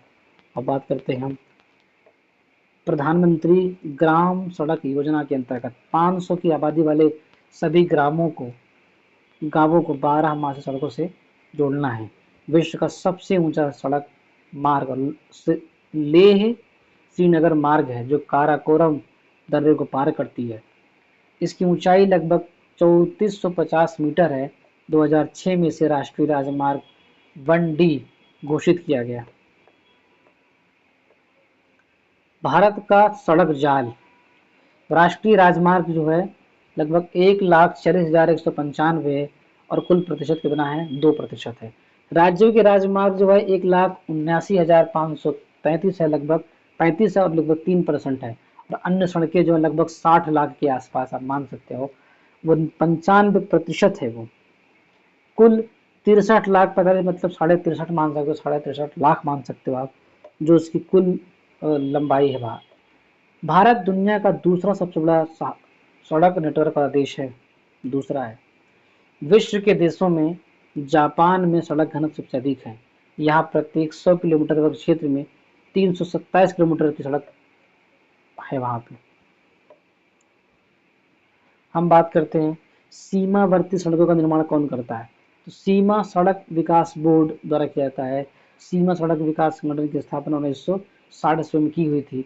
इसके गठन के समय को लेकर मार्च 2001 ईस्वी तक संगठन ने 29,139 किलोमीटर लंबी सड़कों का निर्माण और 34,306 किलोमीटर लंबी सड़कों को पक्का करने का कार्य पूरा कर लिया था। यह संगठन को कुल मिलाकर के 17,435 किलोमीटर लंबी सड़कों का रखरखाव करती है। एशिया का सबसे बड़ा रोडवे रज्जू मार्ग गढ़वाल में जोशीमठ एवं औली से जोड़ता है, जिसकी लंबाई 500 मीटर है। भारत ने पूर्वी लद्दाख के उमलिंगला पास में दुनिया की सबसे ऊंची सड़क बनाने में कामयाबी हासिल की है, जिसकी ऊंचाई समुद्र तल से 19,000 फीट है। अब तक दुनिया की सबसे ऊंची सड़क का निर्माण का रिकॉर्ड बोलीविया के नाम था। यहाँ उतुरंसु ज्वालामुखी के पास स्थित सड़क समुद्र तल से 18,953 फीट की ऊंचाई पर है अभी भी। मैत्री सेतु, यह फेनी नदी पर बना 1.9 किलोमीटर लंबा पुल है, जो त्रिपुरा में जो सब रूप तथा बांग्लादेश में रामगढ़ चटकाओं के बीच इसे पूर्वोत्तर का प्रवेश द्वार भी कहते हैं। अब हम बात करते हैं रेल परिवहन की। भारतीय रेल एशिया की दूसरी सबसे बड़ी नेटवर्क है। एकल सरकारी स्वामित्व वाली विश्व की चौथी सबसे बड़ी रेल नेटवर्क है। पहले 3 स्थान पर क्रमशः यूएसए, चीन और रूस है। पहले भारतीय रेल विश्व का सबसे बड़ा नियोक्ता है। बेल्जियम में रेल घनत्व सर्वाधिक अर्थात प्रति 6.5 वर्ग किलोमीटर क्षेत्र पर लगभग 1 किलोमीटर पाया जाता है। देश में 3 प्रकार की रेल लाइनें हैं। एक है बड़ी लाइन, एक है मीटर गेज और एक है नैरो गेज। पटरियों की चौड़ाई कितनी होती है? 1.676 मीटर जो बड़ी लाइन होती है, और मीटर गेज 1 मीटर की होती है, और नैरो गेज उससे भी कम की होती है। उत्तरी अमेरिका में सर्वाधिक विस्तृत रेल मार्ग तंत्र, जो विश्व के कुल रेल मार्गों का लगभग 40% है। भारत में प्रथम रेल व्यवस्था की शुरुआत 16 अप्रैल 1853 ईस्वी में मुंबई से ठाणे 24 किलोमीटर के बीच आरंभ हुआ। बहुत ही महत्वपूर्ण फैक्ट। 16 अप्रैल 1853। विश्व की सबसे पहली रेलगाड़ी 1825 ईस्वी में स्टॉकटन और डार्लिंगटन के बीच चली थी।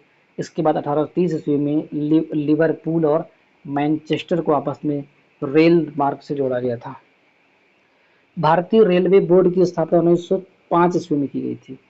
रेल वित्त को 1924-25 के बाद एटवर्थ कमेटी की सिफारिश पर सामान्य राजस्व से अलग कर दिया गया था। पुनः 2017 में रेल बजट को केंद्रीय बजट में मिला दिया गया। भारतीय रेल का राष्ट्रीयकरण 1950 में हुआ था।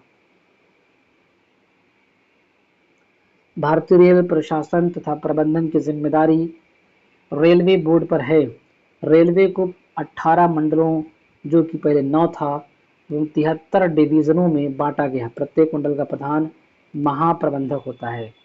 देश में सबसे लंबी दूरी तय करने वाली रेलगाड़ी विवेक एक्सप्रेस है, जो नवंबर 2011 में चली थी, जो डिब्रूगढ़ असम से कन्याकुमारी तमिलनाडु तक जाती है।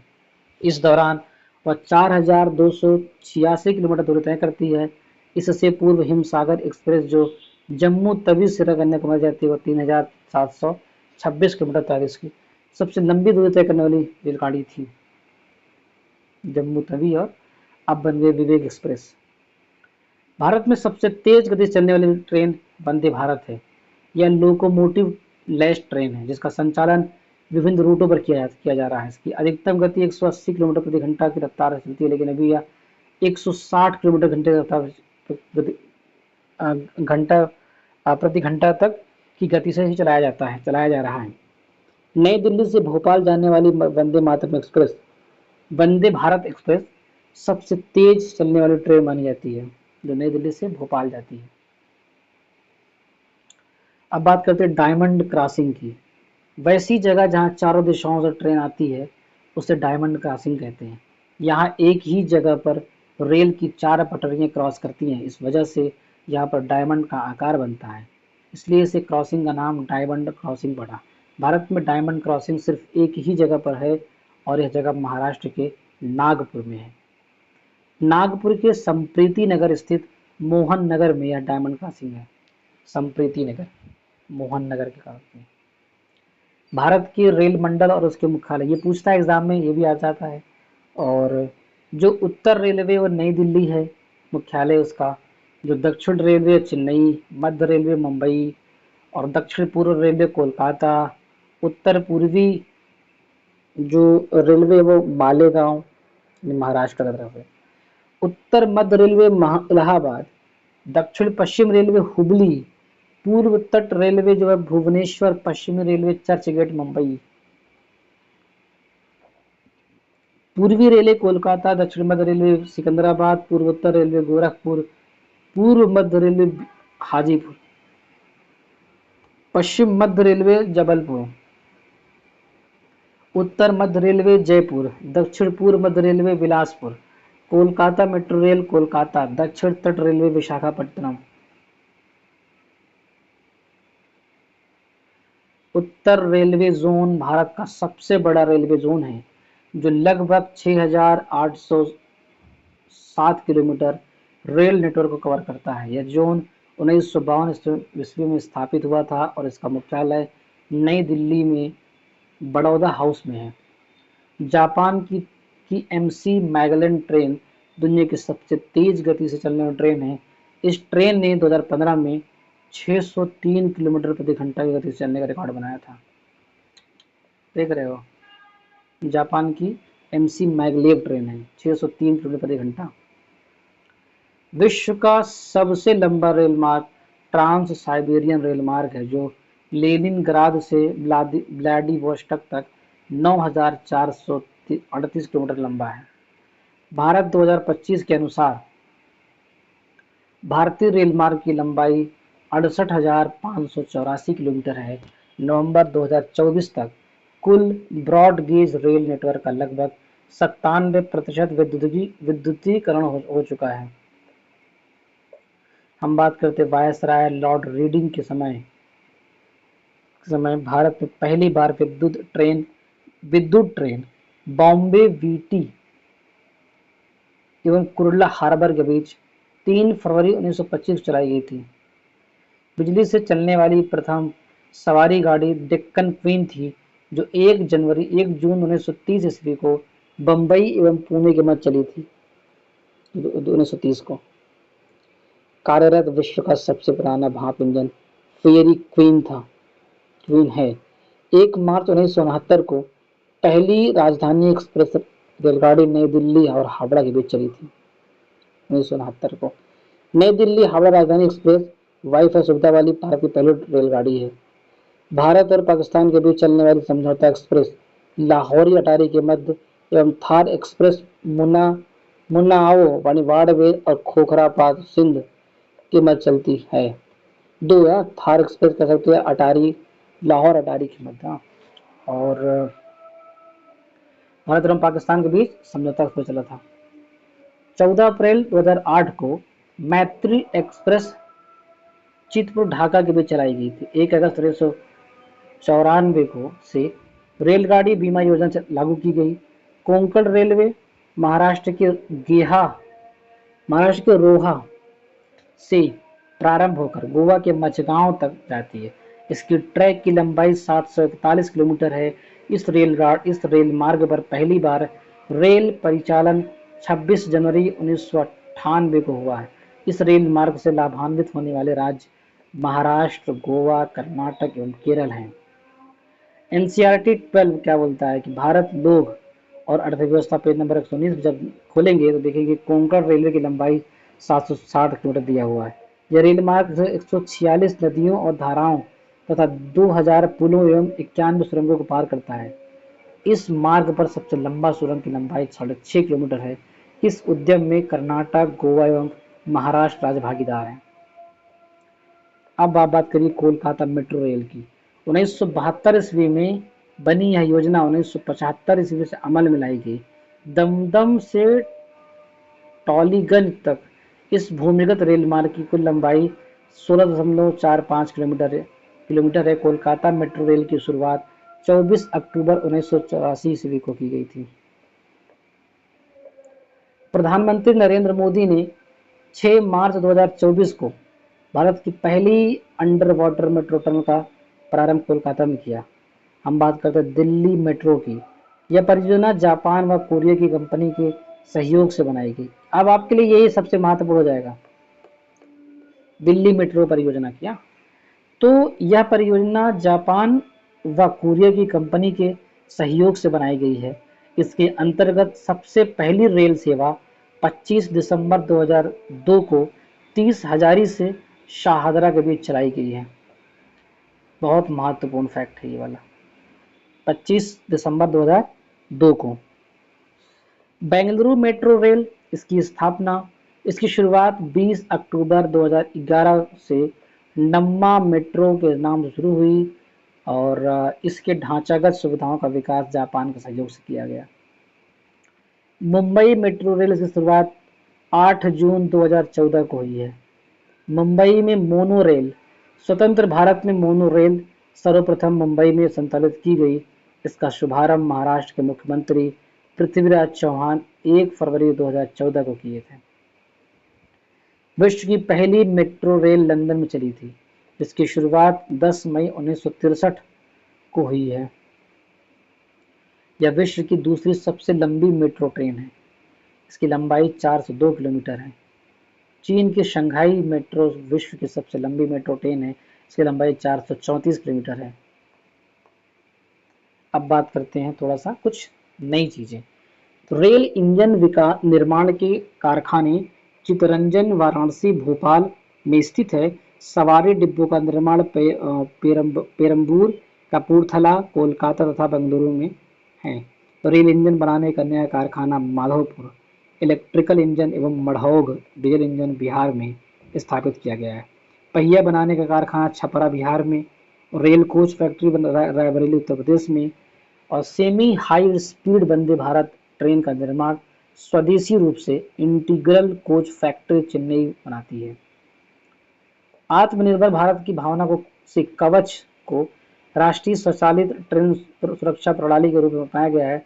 भारतीय रेलवे ने दिल्ली मुंबई, दिल्ली हावड़ा हावड़ा कॉरिडोर पर कवच की तैनाती शुरू कर दी है। भारत का प्रथम रेलवे विश्वविद्यालय बड़ौदा में है। अमृतसर दिल्ली शान ए पंजाब एक्सप्रेस सीसीटीवी कैमरा से युक्त पहली रेलगाड़ी है। इसका उद्घाटन रेल मंत्री सुरेश प्रभु ने 8 अप्रैल 2016 को नई दिल्ली से वीडियो कॉन्फ्रेंसिंग के जरिए किया था। नई दिल्ली हावड़ा राजधानी एक्सप्रेस वाईफाई सुविधा देने वाली पहली भारत की पहली रेलगाड़ी है जहाँ पे वाईफाई मिलता है। कौन? नई दिल्ली हावड़ा राजधानी एक्सप्रेस। गरीबों की लंबी दूरी की यात्राएं सुगम बनाने के लिए अनारक्षित कोचों वाली देश की पहली अंत्योदय एक्सप्रेस रेलगाड़ी केरल के एर्नाकुलम में से हावड़ा के बीच चलाई गई 27 फरवरी 2017 को। भारत की पहली सीएनजी से चलने वाली रेलगाड़ी रेवाड़ी से रोहतक के बीच चलने वाली डेमू ट्रेन। यह ट्रेन डीजल एवं सीएनजी दोनों ईंधन से चलने वाली डुअल फ्यूल सिस्टम ट्रेन है जिसकी शुरुआत 2015 से किया गया। भारत की सबसे लंबी रेलवे पुल बोगीबील ब्रिज है जिसकी लंबाई 4.94 किलोमीटर है। यह असम में ब्रह्मपुत्र नदी पर बना हुआ है। भारत में सबसे लंबी रेलवे सुरंग जो है जनासू सुरंग है जिसकी लंबाई 14 किलोमीटर है। ये लगभग 14.5 किलोमीटर। यह सुरंग उत्तराखंड में देवप्रयाग से जनासू के बीच बनी ऋषिकेश कर्णप्रयाग रेल परियोजना का हिस्सा है। भारत का सबसे ऊंचा रेलवे पुल चिनाब रेलवे ब्रिज है जिसकी ऊंचाई नदी तल से 559 मीटर है। यह जम्मू कश्मीर में भारत में सबसे अधिक ऊंचाई पर स्थित रेलवे स्टेशन घूम स्टेशन है जो पश्चिम बंगाल में दार्जिलिंग में स्थित है। दुनिया का सबसे अधिक ऊंचाई पर स्थित रेलवे स्टेशन पांगगुला स्टेशन है जो तिब्बत चीन में स्थित है। यूनेस्को द्वारा भारत के 4 भारतीय रेल मार्गों को विश्व विरासत सूची में शामिल किया गया है। कौन कौन से? दार्जिलिंग हिमालयन रेलवे और उपनाम Troy rail, Chhatrapati Shivaji Maharaj terminal और नीलगिरी माउंटबेटन रेलवे, उसका उपनाम ब्लू माउंटेन ट्रेन भी है, और कालका शिमला रेलवे उपनाम ट्रॉय ट्रेन भी है। इसको विश्व विरासत सूची में शामिल किया गया है। 4 ऐसे हैं जो यूनेस्को ने शामिल किया है। भारतीय रेलवे द्वारा 5 अगस्त 2016 को प्रथम बार रेल गति हमें प्यार है भारतीय रेल से अपनाया गया। 3 मिनट के इस गीत को सत्य प्रकाश ने लिखा है और श्रवण के संगीत निर्देशन में उदित नारायण और कविता कृष्णमूर्ति ने गाया है। महात्मा गांधी ने कहा था, भारतीय रेलवे ने विविध संस्कृति के लोगों को एक साथ लाकर भारत के स्वतंत्रता संग्राम में योगदान दिया है। याद कर लीजिए इसको। अब हम बात करते हैं वायु परिवहन की। ये भी बहुत महत्वपूर्ण, वायु परिवहन बहुत महत्वपूर्ण है। तो थोड़ा सा ये इसके बाद ज़्यादा है नहीं। उसके बाद एक और बचेगा आपका जल परिवहन, पूरा हो जाएगा उसके बाद तुरंत ही। थोड़ा बंदरगाह जरूरी है देखना ना। वायु परिवहन। भारत में वायु परिवहन की इकाई शुरुआत 1911 ईस्वी में हुई जब इलाहाबाद से नैनी के बीच विश्व की सर्वप्रथम विमान डाक सेवा का परिवहन किया गया। 1933 ईस्वी में इंडियन नेशनल एयरवेज कंपनी की स्थापना हुई। 1953 ईस्वी में सभी वैमानिक कंपनियों का राष्ट्रीयकरण करके उन्हें 2 नवनिर्मित निगमों के अधीन रखा गया, भारतीय विमान निगम और एयर इंडिया।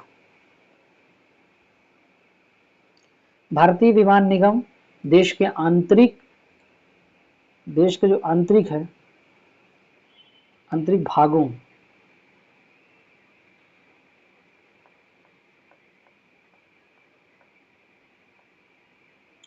आंतरिक भागों के अतिरिक्त समीपवर्ती देश नेपाल, पाकिस्तान, श्रीलंका, बांग्लादेश,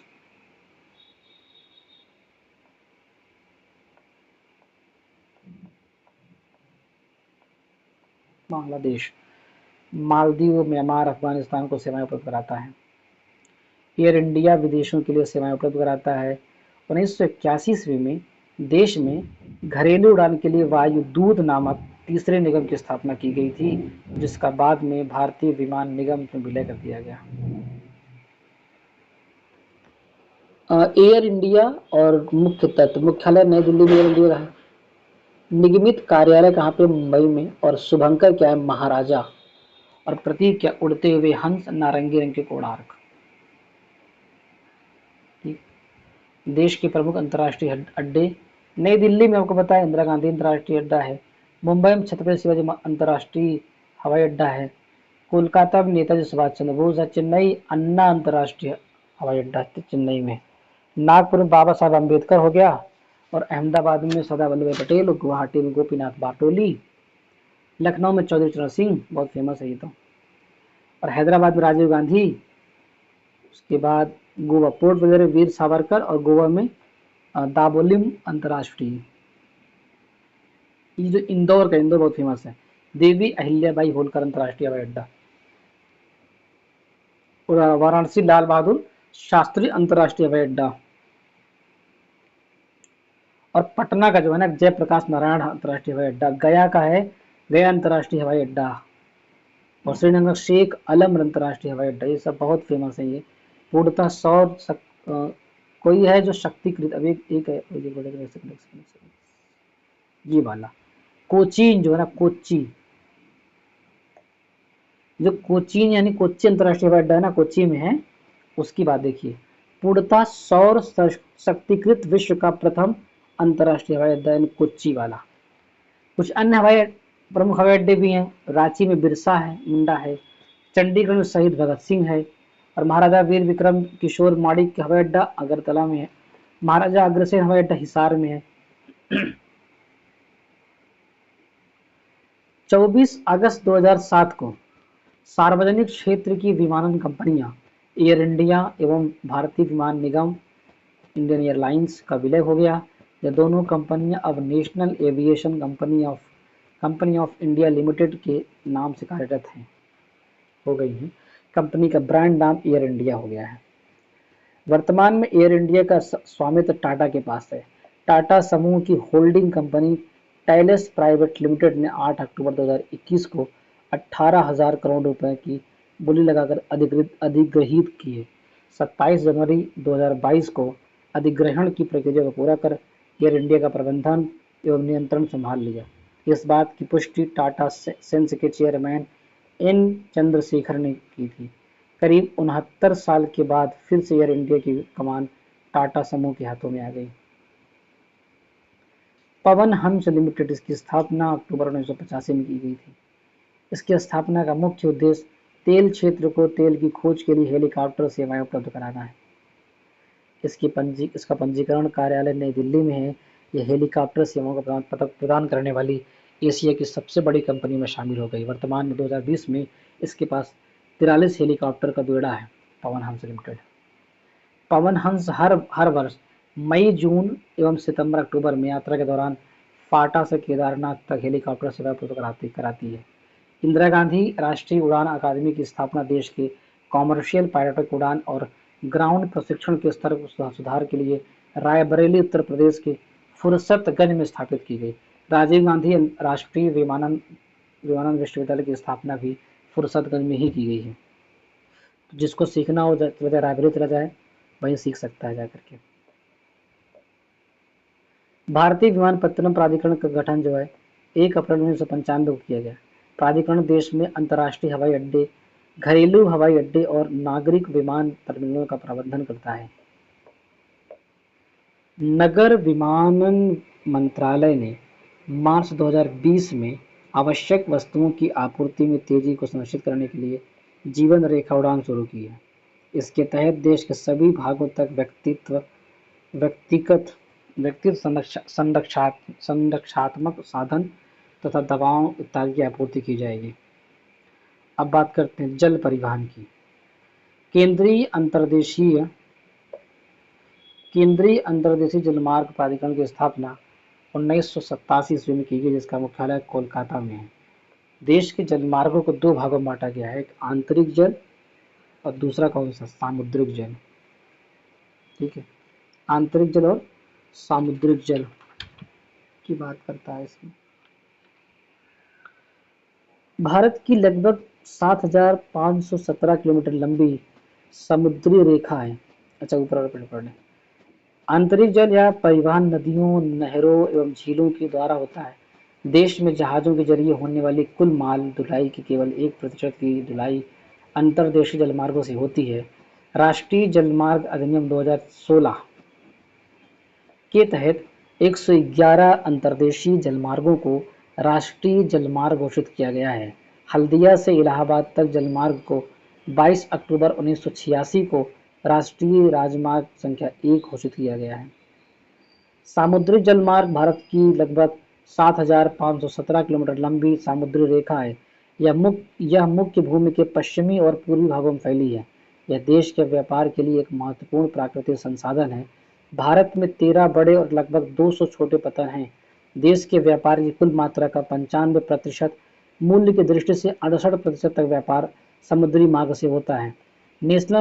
नेशनल वाटरवे 1 यह भारत का सबसे लंबा जलमार्ग है, जो गंगा भागीरथी हुगली नदी प्रणाली पर स्थित है। नेशनल वाटरवे 2 असम में ब्रह्मपुत्र नदी पर स्थित है। यह जलमार्ग उत्तर पूर्व भारत को बांग्लादेश के माध्यम से मुख्य भूमि से जोड़ देता है।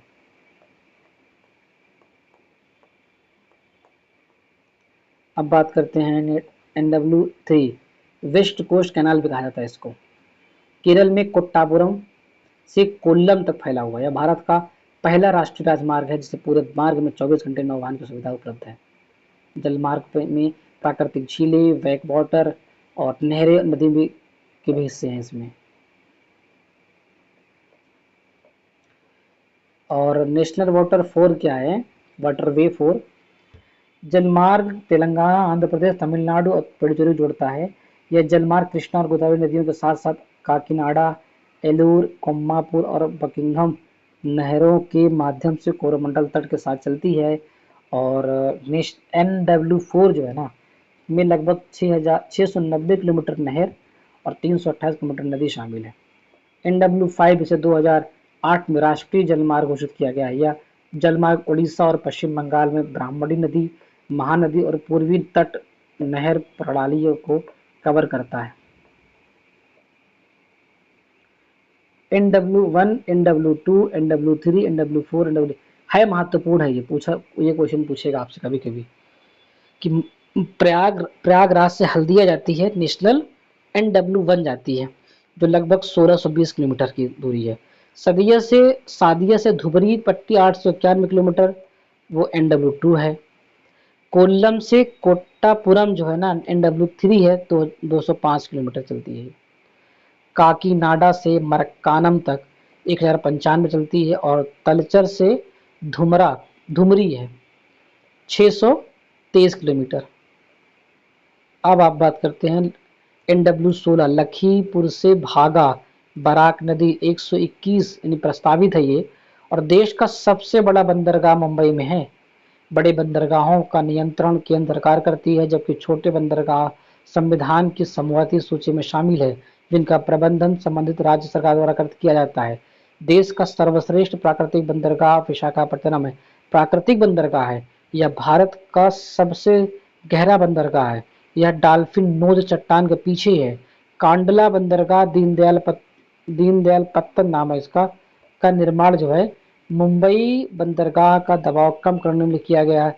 कांडला एक ज्वारीय बंदरगाह है, जो पूछता है एग्जाम बहुत जरूरी पूछता है ये, और ये मुक्त व्यापार क्षेत्र का बंदरगाह है। इन्नौर कामराज जिसको बोलते बंदरगाह भारत का पहला निगमीकृत बंदरगाह, पूछेगा आपसे एग्जाम में। विशाखापत्तनम भूमध्य बंदरगाह ये पूछ लेता है। कोच्चि बंदरगाह को अरब सागर की रानी कहा जाता है, पूछता है एग्जाम में। इन्नौर बंदरगाह के दूसरा नाम क्या है? कामराज बंदरगाह, ये पूछेगा। की स्थापना मूल रूप से चेन्नई बंदरगाह के उपग्रह बंदरगाह के रूप में किया गया था और इसका निर्माण 1 फरवरी 2001 को तत्कालीन प्रधानमंत्री अटल बिहारी वाजपेयी के द्वारा किया गया था। इसका पूर्ण परिचालन दिसंबर 2002 में किया गया है। इसका निर्माण थर्मल कोयले से के संभालने के लिए किया गया था। 2014 में बंदरगाह का नाम बदलकर कामराज बंदरगाह कर दिया गया था।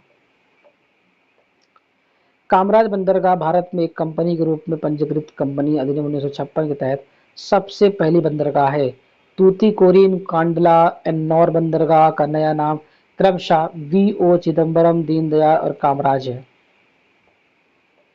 कोलकाता नदी प्रकार का बंदरगाह, इसमें 2 गोदी प्रणालियां, हुगली नदी के पश्चिमी किनारे पर हल्दिया गोदी परिसर और पूर्वी किनारे पर कोलकाता गोदी प्रणाली है। इसमें चेन्नई पत्तन हर मौसम में कार्य करने वाला एक कृत्रिम बंदरगाह है। यह भारत का सबसे प्राचीन बंदरगाह जिसकी स्थापना 1875 ईस्वी में की गई थी। सेतु समुद्रम शिप कनाल प्रोजेक्ट से चेन्नई और तूतीकोरिन के बीच 434 समुद्री मील दूरी कम होने की संभावना है। कोचीन शिपयार्ड लिमिटेड की स्थापना 1972 ईस्वी में हुई थी। इसका मुख्यालय कोच्चि, केरल है। यह देश का जहाज निर्माण और मरम्मत का सबसे बड़ा क्षमता वाला शिपयार्ड है। दक्षिण पश्चिमी तट पर स्थित कोच्चि पूर्व पश्चिम समुद्री व्यापार के चौराहे पर नियंत्रण की स्थिति में है। नियंता भारत के बड़े बंदरगाह कितने? सॉरी 12 हैं यहाँ और बहुत ही महत्वपूर्ण है ये। जो कोलकाता पश्चिम बंगाल में हुगली नदी किनारे पे है, मुंबई महाराष्ट्र अरब सागर में, चेन्नई तमिलनाडु बंगाल खाड़ी, कोच्चि केरल अरब सागर, विशाखापत्तनम आंध्र प्रदेश बंगाल खाड़ी, पारादीप उड़ीसा बंगाल खाड़ी, तूतीकोरिन बंगाल की खाड़ी, मोरमुगुआ जो है गोवा में है अरब सागर में, कांडला गुजरात अरब सागर, न्यू मंगलूर कर्नाटक अरब सागर, न्यावा शेवा महाराष्ट्र अरब सागर। उसके बाद एन्नौर जो है तमिलनाडु बंगाल की खाड़ी। उसके बाद हम बात करते हैं इसकी। मोरमुगाओ एक प्राकृतिक बंदरगाह है जो बैक वाटर और मोल से घिरा है। इसमें 14.4 मीटर गहराई वाला एक ड्रॉफ्ट चैनल है जो बड़े पोत को आने जाने में मदद करता है। मुंद्रा बंदरगाह भारत का पहला निजी बंदरगाह है जिसमें सबसे बड़ा कंटेनर बंदरगाह जो गुजरात के कच्छ जिले में के मुंद्रा के पास कच्छ के खाड़ी में उत्तरी तट पर स्थित है। विश्व के जहाज पुनरावर्तन उद्योग में भारत की जिम्मेदारी 25 से 30% है। जहाज पुनरावर्तन मुख्य रूप से गुजरात के अलांग सोसिया में किया जाता है। अलांग सोसिया विश्व का सबसे बड़ा जहाज पुनरावर्तन कारखाना, इसे फरवरी 1983 में शुरू किया गया था। दहेज देश का प्रथम बंदरगाह है जो रसायनों के निपटान हेतु स्थापित किया गया जिसलिए इसे रसायन बंदरगाह नाम दिया गया। एक आखिरी चीज पढ़ते हैं, रो फेरी, इसका पूरा नाम रो ऑफ फेरी है। गेल ऑन रोल ऑन ऑफ का मतलब होता है, रोल ऑन रोल ऑफ का मतलब होता है किसी सामान को लादना और फिर उसे उतारना। इसमें एक ऐसी कार्गो शिप होती है जिसमें पैसेंजर के साथ कि बाइक, कार, ट्रक जैसी बड़ी गाड़ियों को भी लाद करके एक जगह से दूसरी जगह पहुंचाया जा सकता है। इस फेरी को चलाने का उद्देश्य किन्हीं दो स्थानों के बीच की दूरी को और यात्रा में लगने वाले समय को कम करना है। रो फेरी समुद्र के छोटे रास्ते से होते हुए कम समय में ही व्यक्ति को उसके वाहन समेत गंतव्य स्थान तक पहुंचा देती है। भारत का पहला रो फेरी सेवा गुजरात के भावनगर में के घोघा से दक्षिणी गुजरात के दाहेज के बीच शुरू किया गया। इसकी शुरुआत 22 अक्टूबर 2017 को प्रधानमंत्री नरेंद्र मोदी जी ने किया है। भावनगर के घोघा से दक्षिणी गुजरात के दहेज के बीच की दूरी सड़क यात्रा के दौरान 360 किलोमीटर प्रति है, जबकि समुद्र के रास्ते यह दूरी मात्र 32 किलोमीटर रह जाती है। इस कारण सड़क यात्रा से लगने वाला 7 से 8 किलोमीटर की दूरी रो फेरी के माध्यम से मात्र 1 घंटे में तब्दील हो जाती है। अब हम बात करेंगे भारत जनगणना के बारे में 2021 के बारे में। तो इसके लिए हम नया वीडियो हम आपको फिर से लेकर के आएंगे आपके लिए, हम उसमें बात करेंगे, ठीक है। और अभी आप इसको पूरा कर लीजिए। जो मैंने पूरा एक तरफ देखा जाए जो इंडिया की ज्योग्राफी है वो ख़त्म हो चुकी है अभी तो, ठीक है। इसके बाद सिर्फ एक ही टॉपिक बचती है हमारा, वो भी जनगणना के बारे में। उसके बाद फिर थोड़ा सा नदी घाटियाँ भी हैं भारत की जो हम पढ़ेंगे उसको, ठीक है। और तीसरी वीडियो में करके हम आपके लिए आएंगे। और तब तक के लिए धन्यवाद। शेयर करना है, लाइक करना है, सब्सक्राइब करना है प्लीज़।